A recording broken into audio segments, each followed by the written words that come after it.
महमल, आप कहिएगा, क्या राय है आपकी, किस पॉलिसी को पीटीआई की असल पॉलिसी माना जाए? ये देखें, एक्चुअली जो ये दबाव डालते हैं पीटीआई, ये दबाव डाला ही इसलिए जाता है ताकि एस्टैब्लिशमेंट जो है उस पर इतना प्रेशर पड़े कि वो हमसे बातचीत करें, वो नेगोशिएटिंग टेबल के ऊपर आए। आपने अंसार अब्बासी साहब की अगर स्टोरी देखी हो तो उसके अंदर जो बैक चैनल टॉक्स की बात हो रही है, उसके अंदर जो चीज़ कही जा रही है वो ये है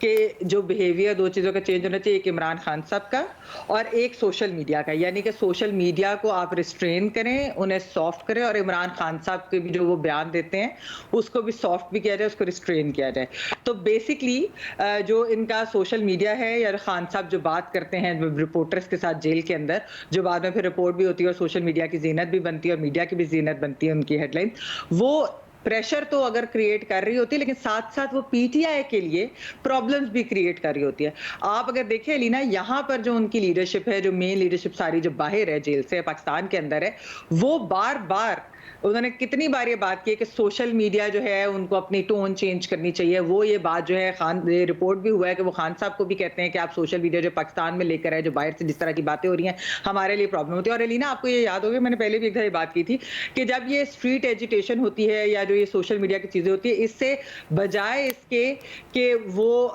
मामला जो है कोई प्रेशर बढ़े और निगोशिएटिंग टेबल के ऊपर आए, होता है कि कन्फ्रंटेशन हो जाती है एस्टैब्लिशमेंट के साथ, डायरेक्ट कन्फ्रंटेशन हो जाती है। वही कन्फ्रंटेशन हमने 9 मई को भी देखी थी, वही हमने 24 से 26 नवंबर वाले जो वाकयात हुए थे उसमें देखी थी, और उसके बाद ही फिर हमने ये चीज़ देखी कि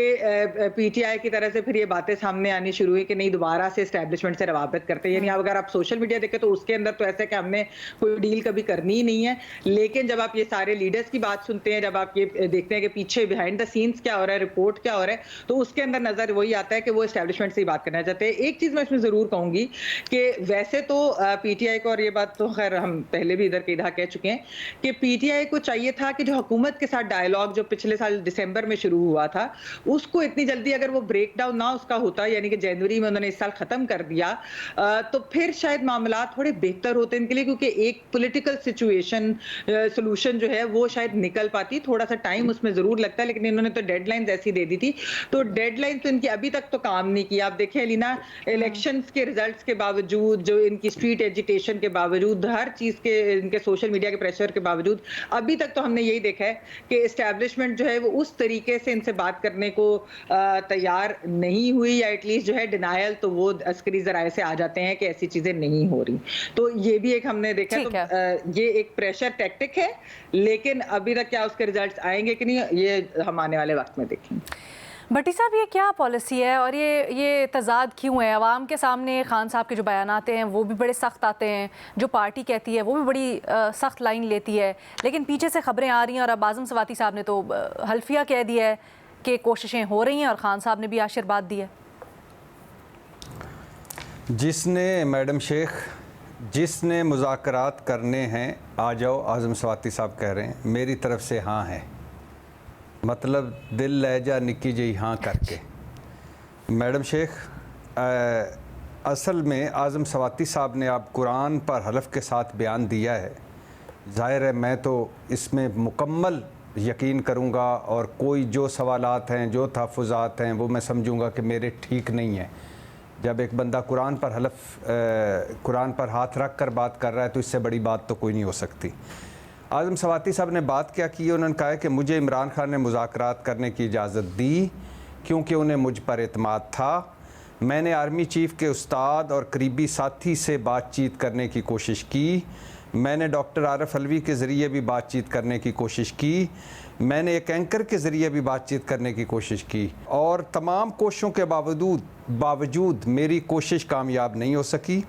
22 अगस्त को किसी इदारे के फ़र्ज से कोई बातचीत नहीं हुई। मुझे अली मीन गंडापुर, उमर अयूब, शिबली फराज ने अडयाला जेल भिजवाया।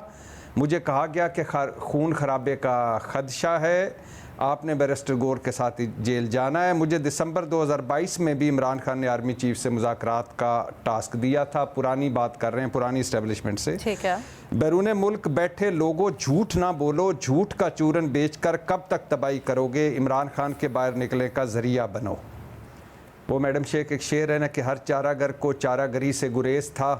वरना हमें जो दुख थे बहुत लादवा न थे। अब मैडम शेख, मेरा ख्याल है, और अगर हम इसको पूरी सीरीज़ देखें तो पाकिस्तान तहरीक इंसाफ पहले दिन से मुज़ाकरात के चक्कर में थी, मुज़ाकरात करना चाहती थी और इस्टेब्लिशमेंट से मुज़ाकरात करना चाहती थी, और बिलाखिर एक वक्त आया कि जब उसने हुकूमत से भी मुज़ाकरात करने की कोशिश की। बाकी जो कुछ हुआ वो जो मैमल कह रही हैं, मैं एग्री करता हूँ कि वो सारा कुछ एक तरह से दबाव डाला जाता था कि मुज़ाकरात की हमारे साथ कोई आकर बैठे, बातचीत करे। जब 8 फरवरी 2024 का इलेक्शन चुराया गया, जब 26वीं आईनी तरमीम आ गई, जब चादर चार दीवारी और बुनियादी इंसानी हकूक़ की पामालियाँ हुई पाकिस्तान तहरीक इंसाफ के हवाले से, जब झूठे मुकदमे बने पाकिस्तान तहरीक इंसाफ पर और धड़ाधड़ बने, और जब छापे गिरफ्तारियां हुई, जब मुज़ाकरात के दरवाजे बंद हुए, तो फिर पाकिस्तान तहरीक इंसाफ जिस तरह भी, खा वो संगजानी का जलसा हो, लाहौर का जलसा हो, पिंडी का इhtजाज हो, पहला डी चौक हो, दूसरा डी चौक हो, जलसा, जलूस, रैली, वो कोशिश करती थी, लेकिन फाइनल और आखिरी उसका हरबा होता था कि इस्टेब्लिशमेंट से बातचीत की जाए। और इस्टेब्लिशमेंट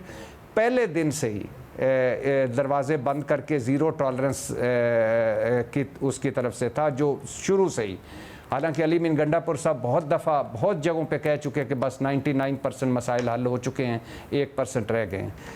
तो बातचीत पहले दिन से, मैडम शेख कह रहे हैं कि बातचीत ही वाहिद हल है इस सारे